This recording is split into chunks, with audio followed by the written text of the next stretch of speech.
जंगल में जाओ। महर्षि दयानंद घर छोड़ के भाग गए। क्यों भाग गए? वो भी घर में कर लेते। राजा जनक ने भी राजगद्दी छोड़ दी। क्यों छोड़ दी? वो भी अपनी राजगद्दी में बैठ के कर लेते। नगर में बहुत सारे बाधक हैं जो इस स्तर को उड़ा देते हैं। जो अब आपका स्तर है ना, इस समय कक्षा में सुनते पढ़ते समय जो आपका स्तर है, ये अच्छा स्तर है। अब जैसे ही आप यहाँ से शांति पाठ होगा, बाहर निकलेंगे, कुछ खाएंगे पिएंगे, कुछ सड़क पे जाएंगे, कार में बैठेंगे, आपका स्तर बदल जाएगा। वो भौतिक वस्तुएं आपको प्रभावित कर लेंगी और ये ज्ञान का स्तर नीचे आ जाएगा और वो संसार वाला ऊपर आ जाएगा। फिर वही शीर्षासन, फिर उल्टा हो जाएगा। तो ये यहाँ नगर में रहते हैं, घर में रहते हैं, संसार के काम करते हैं, इसलिए वो हमारे स्तर को बिगाड़ देती हैं ये चीज़ें। उस स्तर को बनाए रखने के लिए इस वातावरण से दूर जाना पड़ेगा, घर छोड़ना पड़ेगा, जंगल में रहो, एकांत में रहो, ताकि ये चीज़ें प्रभावित ना करें। इसीलिए लिखा है उपहवरे गिरीणाम संगमे च नदीनाम धिया विप्रो अजायत। ये वेद का मंत्र है। हाँ, वेद में लिखा है कि पहाड़ों की गुफाओं में जाओ। उपहवरे गिरीणाम, गिरी पर्वत को कहते हैं, पर्वतों की गुफाओं में जाओ, वहाँ एकांत में जाके बैठो, वहाँ ध्यान करो, वहाँ योगी बनता है, वहाँ यह व्यक्ति तत्वज्ञानी बनता है, बुद्धिमान बनता है, विद्वान बनता है, धार्मिक बनता है। तो पहाड़ों की गुफाओं में जाओ, एकांत जंगलों में जाओ, झोपड़ियाँ बनाओ, जंगल में रहो, तपस्या करो, दुनियादारी से दूर रहो, तो फिर वहाँ सहायता मिलेगी और आप ठीक से योगी तत्वज्ञानी बन सकते हैं। क्योंकि वहाँ पर जो वस्तुएं देखने को मिलती हैं वो अधिकांश ईश्वर की बनाई हुई हैं। क्या बोला? जंगल में आप जाएंगे, आपको तालाब दिखेगा, नदी दिखेगी, नहर दिखेगी, पेड़ पौधे दिखेंगे, कौवे कबूतर कोयल दिखेगी। ये सारी चीज़ें ईश्वर की बनाई हुई हैं। झोपड़ी मनुष्य की बनाई है, एक दो चार चीज़ें मनुष्य की भी दिखेंगी, पर ज़्यादातर वस्तुएं ईश्वर की बनाई हुई दिखेंगी। तो ईश्वर की रचना देखकर उसका प्रभाव पड़ेगा। अरे कितने अच्छे वृक्ष हैं, कितनी अच्छी रचना है, बनाने वाला बड़ा कलाकार है। जामुन के पेड़ बनाता है, चीकू के बनाता है, नींबू के बनाता है, सब एक ही खेत में लगे हैं, सबका स्वाद अलग है, सबकी रचना अलग है, सबका डिजाइन अलग है, सबकी हाइट अलग है। तो उस रचनाकार का प्रभाव पड़ता है मन के ऊपर, तो व्यक्ति ईश्वर से अधिक प्रभावित होता है। और नगर में अधिकांश चीज़ें मनुष्यों की बनाई हुई हैं। अब आप इस हॉल में देख लो चारों तरफ, आपको लगभग सारी चीज़ें मनुष्यों की बनाई दिख रही हैं। तो जब मनुष्य की बनाई वस्तु देखेंगे उसका प्रभाव पड़ेगा। आप देखेंगे अच्छा एसी चल रहा है, बढ़िया है भाई, क्या कलाकार हैं इंजीनियर लोग जिन्होंने एसी बनाया, कितना बढ़िया एसी बनाया है। बाहर कितनी खतरनाक गर्मी और यहाँ कितना मस्त मौसम है, ठंडा के। ये पंखे बनाए बहुत बढ़िया, ये छत बनाई है, बिल्डिंग बनाई है, बीम बनाए हैं, ये कुर्सियाँ कितनी अच्छी बनाई हैं, वो ऑफिस बनाया है, शीशे लगा रखे हैं, घड़ी बहुत बढ़िया चल रही है। सारी चीज़ें मनुष्यों की बनाई हुई। जब मनुष्यों की बनाई चीज़ें देखेंगे तो मनुष्यों का प्रभाव पड़ेगा, ईश्वर की बनाई देखेंगे तो ईश्वर का प्रभाव पड़ेगा। नगर में मनुष्यों की बनाई चीज़ें बहुत अधिक हैं, इसलिए उनका प्रभाव पड़ता है और ईश्वर का प्रभाव खत्म। और जंगल में ईश्वर की चीज़ें सारा दिन दिखती हैं तो उसका प्रभाव अधिक रहता है, मनुष्यों का खत्म। इसलिए वहाँ जाकर ये सुविधा होती है कि हम ईश्वर से प्रभावित होते हैं, आकर्षित होते हैं। ईश्वर की योग्यता से, विद्या से, बुद्धि से, कलाकारी से हम प्रभावित होते हैं, तो हमारा मन शांत रहता है। मन शांत रहता है तो हम इन बातों की गहराई में उतर जाते हैं। और यहाँ तो राग द्वेष संसारी बातें हैं, तो फिर यहाँ वो गहराई में उतर ही नहीं पाते। इसलिए यहाँ रह के संभव नहीं होता, इसलिए बाहर जाना पड़ता है, जंगल में जाओ, थोड़े दिन तैयारी कर लो, अपना काम धंधा निपटा लो, फिर आ जाना। जो जरूरी काम है निपटा लो, जब वो सेट हो जाए तो फिर आ जाना, जंगल में बैठेंगे। ठीक है ना?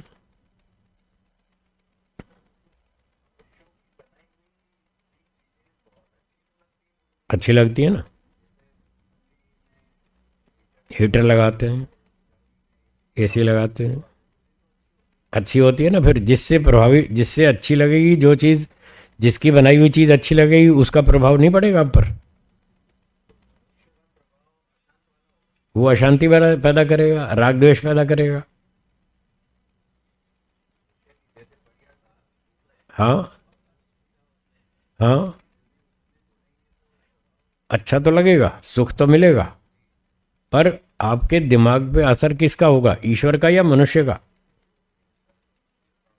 बस यही बात मैं कह रहा हूं, जब मनुष्य की बनाई चीज़ों को देखेंगे, उनका उपयोग करेंगे, उनसे सुख लेंगे, तो मनुष्य का दिमाग, मनुष्य का प्रभाव आपके दिमाग पर अधिक होगा। और यदि मनुष्य से आप प्रभावित होते रहे तो ईश्वर से तो प्रभावित हुए ही नहीं। तो ईश्वर में रुचि कैसे बनेगी? मनुष्यों में रुचि बनेगी कि बड़े बुद्धिमान लोग हैं देश में, दुनिया में, इतने अच्छे अच्छे इंजीनियर हैं, इतने अच्छे साइंटिस्ट हैं, कार बनाते हैं, एसी बनाते हैं, टीवी बनाते हैं, वॉशिंग मशीन बनाते हैं, कपड़े डाले और 2 घंटे में धुल जाते हैं। कितनी अच्छी सुविधा है, पहले हाथ से रगड़ते रहो, हैं, अब तो सब काम मशीन कर देती है, कितनी बढ़िया सुविधा है।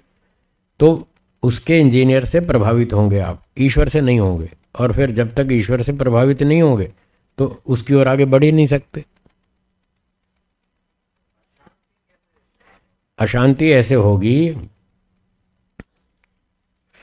कि एक इंजीनियर ने कार बनाई, बढ़िया कार बनाई, सारी सुविधाएं उसमें, और जब कार आपको सुख देगी, तो योग दर्शन में लिखा है सुखानुशयी राग, सुखानुशयी राग, जिस वस्तु से सुख लेंगे उसमें राग होगा, आसक्ति होगी, अटैचमेंट होगी। आपने 6 महीने कार का सुख ले लिया, एक दिन कार पंचर हो गई और आपको धक्के मारने पड़े, तब पता चलेगा ये कार कितनी अच्छी है। जिस दिन वो सुख आपको नहीं मिलेगा उस दिन आपको गुस्सा आएगा। अथवा कोई उधार मांग के ले जाए, जैसा हमारे घर में बेटी की शादी है, 3 दिन के लिए कार दे दो, और 3 दिन के लिए वो कार ले गया। अब 3 दिन आपको या तो रिक्शा में जाना पड़ेगा, या टैक्सी करो, या बस में धक्के खाओ। तब आपको उसका दुख होगा ना कि आज मेरे पास कार नहीं है। ये दुख क्यों हो रहा है? क्योंकि आपने उस कार का सुख लिया, उसका सुख भोगने से उसके संस्कार बन गए, कार के सुख लेने के संस्कार बन गए। अब जिस दिन वो चीज़ नहीं मिलेगी उस दिन वो संस्कार आपको दुख देंगे। जब दुख देंगे तो फिर गुस्सा आएगा, ये गुस्सा आएगा, इसी का नाम द्वेष है। और जो 6 महीने तक सुख लिया उसके कारण जो अटैचमेंट हुई उसका नाम राग है। तो जब आप भौतिक वस्तुओं का, मनुष्यों की बनाई चीज़ों का सुख लेंगे तो उसमें राग होगा, और न मिलने पर द्वेष होगा। और ये फिर सारे दिन चलेगा, सारा दिन ये राग द्वेष चलता रहेगा, कभी कार में, कभी मिठाई में, कभी कपड़ों में, कभी नौकर में, कभी पत्नी में, कभी बच्चों में, कभी पड़ोसी में, कभी दोस्त में, सारा दिन यही राग द्वेष चालू रहेगा। तो जब राग द्वेष चलेगा तो मन में अशांति रहेगी, सुखी दुखी होते रहेंगे। और यदि ये सारी चीज़ें हटा दें और ईश्वर का चिंतन करें तो ईश्वर के गुणों का प्रभाव पड़ेगा। ईश्वर सर्वशक्तिमान है, न्यायकारी है, सर्वव्यापक है, सर्वज्ञ है, और सबका हिसाब रखता है, ठीक न्याय से फल देता है, कभी पक्षपात नहीं करता, कभी अन्याय नहीं करता, अनादिकाल से हमारी रक्षा कर रहा है, आज भी कर रहा है, आगे भी करेगा। ये सारा काम करता है ईश्वर हमारे लिए। फिर फीस कितनी लेता है हमसे? 0, फ्री में सब काम कर रहा है ना। अब इतने गुण समझने, जानने, विचार करने के बाद आपको ईश्वर में रुचि बनेगी या नहीं? बनेगी ना। और जब रुचि बनेगी तो उसका प्रभाव पड़ेगा। जैसे कार से आपको सुख मिला तो उसका प्रभाव पड़ा, कार का भी पड़ा, कार के इंजीनियर का भी पड़ा। तो ईश्वर का चिंतन करेंगे, उसके गुणों पर विचार करेंगे तो उसका प्रभाव पड़ेगा। तो ईश्वर का जो प्रभाव पड़ेगा उससे शांति रहेगी। अब ये थ्योरी तो बता दी, अब प्रैक्टिकल करके देखो। 15 मिनट चुपचाप बैठो एकांत में और ईश्वर के गुणों का चिंतन करो, फिर देखो मन कितना शांत रहता है। और 15 मिनट कार का चिंतन करो, फिर देखो कितना अशांत होता है। उन दोनों के रिजल्ट को कंपेयर कर लेना, तुलना कर लेना कि जब मैं कार का चिंतन करता हूँ तो मेरी मानसिक शांति का स्तर क्या होता है, जब मैं ईश्वर का चिंतन करता हूँ तो मेरी मानसिक शांति का स्तर क्या होता है। दोनों में अंतर मिलेगा, और ये अंतर स्वाभाविक है। अब मिर्ची खाओगे तो गुलाब जामुन जैसी तो मीठी नहीं लगेगी उसका स्वभाव ही तीखा है। मिर्ची खाएंगे तो तीखी ही लगेगी, और गुड़ खाएंगे तो मीठा लगेगा। दोनों का स्वभाव अपना अलग अलग है। तो ये संसार के जो वस्तुएं हैं, भौतिक पदार्थ और जीवात्मा, जब इसके संपर्क में हम आते हैं तो ये मिर्ची जैसा है। इसका स्वभाव ही ऐसा ही है, राग द्वेष अविद्या काम क्रोध लोभ को बढ़ाता ही है। और जो ईश्वर वाला है वो गुड़ जैसा है, वो मीठास वाला है, उसमें आनंद मिलता है, शांति मिलती है। दोनों का स्वभाव ऐसा ही है। बाकी प्रैक्टिकल करेंगे तो पता चलेगा, करके देखिए 2-4 साल, 2-4 साल प्रैक्टिकल करके देखिए, आपको पता चल जाएगा कि ऋषियों ने क्या लिखा है वो सही लिखा है। एक उपनिषद में लिखा है, यो वै भूमा तत्सुखम न अल्पे सुखम अस्ति। जो भूमा है उसी में सुख है। अल्प माने प्रकृति, भूमा का मतलब ईश्वर। वो कह रहे हैं ईश्वर में ही सुख है, प्रकृति में सुख है ही नहीं। है ही नहीं मतलब 100% निषेध नहीं कर रहे, उसका तात्पर्य ये है इसमें बहुत थोड़ा सुख है। थोड़ी चीज को भी हम अलंकारिक भाषा में पूरा निषेध कर देते हैं। जैसे एक व्यक्ति के यहाँ गए, उसने बढ़िया भोजन खिलाया, खीर पूरी मिठाई लड्डू हैं, अचार पापड़ और पुलाव और कढ़ी सब खिलाया। तो आप बड़े खुश हो के आए, क्या खाना खिलाया, मज़ा आ गया, वाह भाई वाह। ऐसा होता बढ़िया भोजन, ऐसी आप प्रशंसा करेंगे। फिर एक दूसरे व्यक्ति ने आपको निमंत्रण दिया, जी आज हमारे यहाँ भोजन कर लो। आपने कहा ठीक है। उसने एक दाल बनाई, एक घिया की सब्जी बनाई और सूखी रोटी पकड़ा दी, ना अचार ना पापड़ ना मिठाई ना कुछ। तो खा के आ गए। फिर किसी ने पूछा, भाई भोजन कर आए? बोले हाँ कर आए। क्या खाया? बोले ये कोई भोजन था? न मिठाई न खीर न हलवा न पूरी न कुछ भी नहीं, ये कोई भोजन था? अब देखो आपने क्या बोला, ये कोई भोजन था? ऐसे कोई भोजन होता है? भोजन तो था ना, फिर भी आप कह रहे ये कोई भोजन होता है। आपने पूरा निषेध कर दिया, ये कोई भोजन थोड़ी था। था तो सही, पर उसका स्तर कोई अच्छा नहीं था, कोई अच्छे स्तर का भोजन नहीं था। जब ये स्थिति हो तो आप पूरा ही कह देते हैं ये कोई खाना होता है यार, मिठाई भी नहीं थी, कुछ भी नहीं था, पापड़ भी नहीं, अचार भी नहीं, छाछ भी नहीं, कुछ भी नहीं, ये कोई भोजन होता है क्या? तो जैसी ये भाषा है ऐसी वो भाषा है कि परमात्मा में सुख है, इसमें क्या सुख है? ये प्रकृति में क्या सुख है? बेकार सा, ये कोई सुख है? कुछ नहीं, बेकार।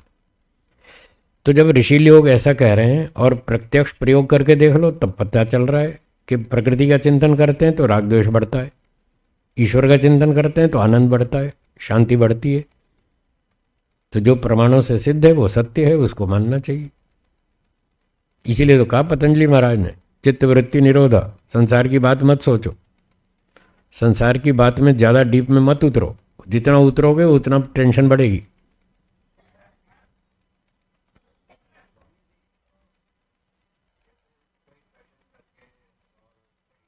सूट बूट पहन के बड़ा अच्छा लगता है। हम्म।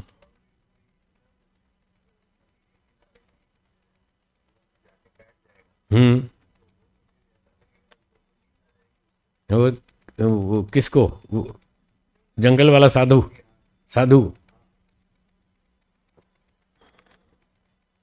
उसको तो नींद आ जाएगी। उसको ऐसे समझें, बंबई में एक सेठ जी के घर गया मैं, बड़े सेठ थे, अरबपति खरबपति, शायद खरबपति होंगे। तो मैं उनके यहाँ गया, वो मुझे कहने लगे महाराज जी आप बहुत सुखी हैं, मैं बहुत टेंशन में हूँ, मुझे कोई रास्ता बताओ। मैंने कहा क्या दिक्कत है आपको?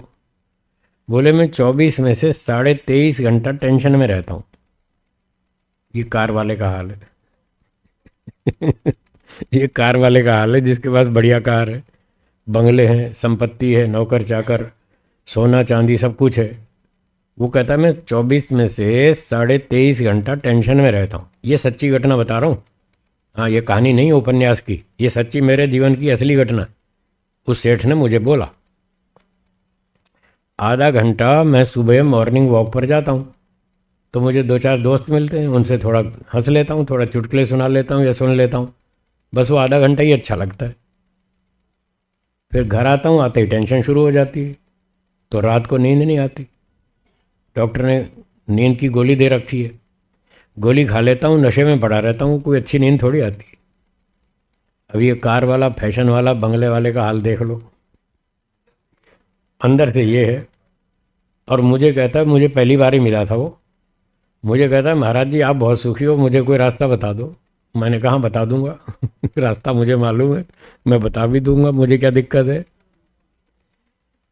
पर मुझे पता है आप उस रास्ते पर चलोगे नहीं, ये मुझे पता है, रास्ता तो मैं बता दूंगा।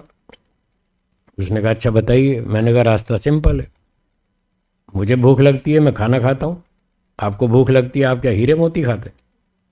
आप भी खाना खाते हैं, दाल रोटी खाते हैं। तो मुझे भूख लगती है, मैं भी दाल रोटी खाता हूँ, आपको भूख लगती है, आप भी वही खाते हैं। मुझे प्यास लगती है, मैं पानी पीता हूँ, आपको प्यास लगती है, आप भी पानी पीते हैं। मैं थक जाता हूँ तो विश्राम करता हूँ, आप थक जाते हैं, आप भी विश्राम करते हैं, रास्ता दोनों का एक ही है, सेम। तो आप जो मुझे कह रहे हैं मैं बहुत शांति में हूँ, सुखी हूँ, तो उसका राज है मैंने अपना घर छोड़ दिया, गुजरात में जंगल में आ गया, मैं सुखी हो गया। आप अपना घर छोड़ दो, गुजरात में आ जाओ, सुखी हो जाओगे, ये रास्ता है। अब बोलो आएगा वो? आएगा? नहीं आएगा। और वो नहीं आया, मुझे पता था वो नहीं आएगा। रास्ता तो यही है, दूसरा कोई रास्ता नहीं, एक ही रास्ता है। जितना संसार में डूबो उतनी टेंशन, जितना ईश्वर में डूबो उतना मस्त, यही रास्ता है, दूसरा कोई रास्ता नहीं।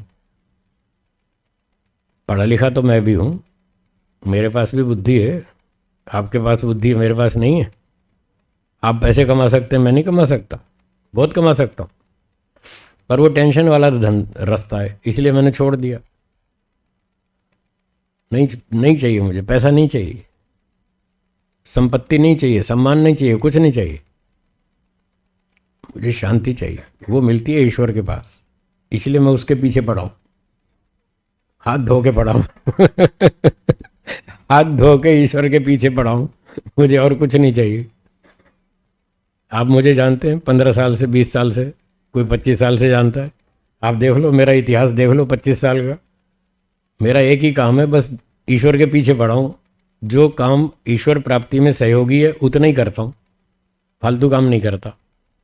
चित्तवृत्ति निरोधा, उससे दूर रहता हूँ, सांसारिक बातें नहीं सुनता, सांसारिक चर्चाएं नहीं करता, सांसारिक टीवी नहीं देखता, रेडियो नहीं सुनता, कोई समाचार नहीं सुनता, कोई वीडियो फीडियो कुछ नहीं देखता। चित्तवृत्ति निरोधा, ये सब बाह्य वृत्ति बढ़ाने वाली चीज़ें हैं, इसलिए मैं बच के रहता हूँ, इसलिए मस्त हूँ, शांत हूँ। तो आप भी ऐसा करें, आपको भी ऐसा लाभ होगा।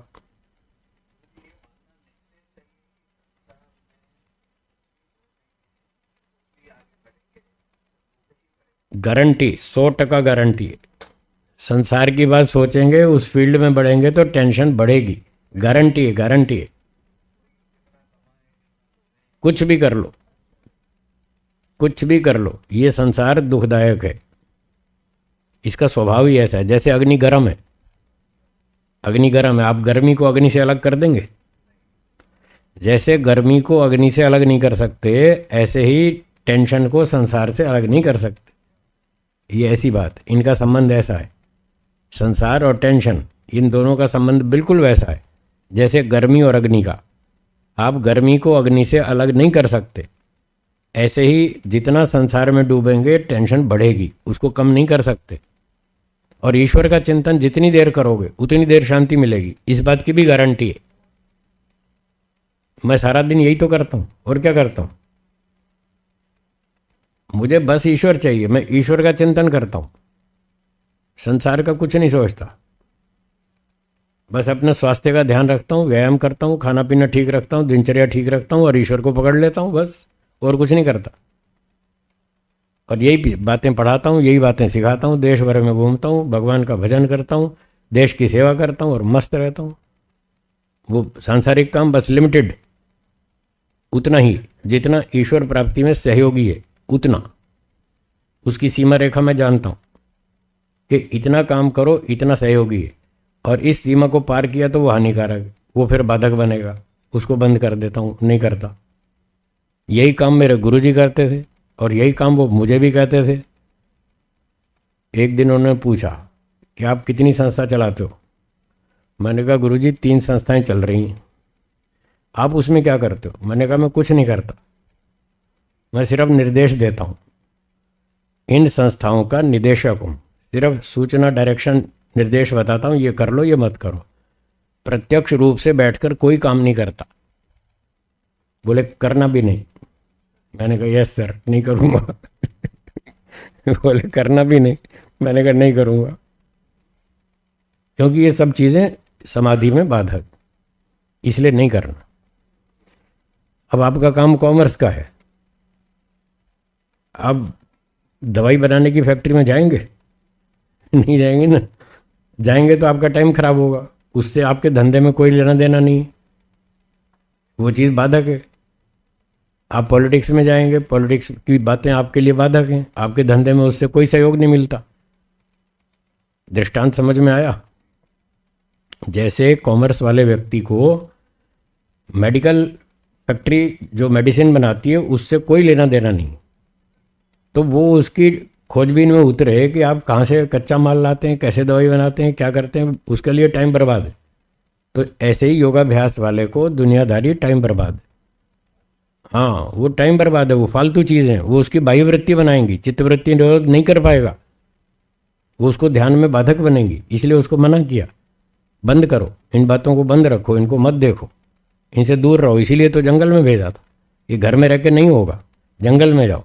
और जंगल में जाके फिर वही काम शुरू कर दिया, वही संसारी बातें, तो फिर घर और जंगल में क्या फ़र्क रहा?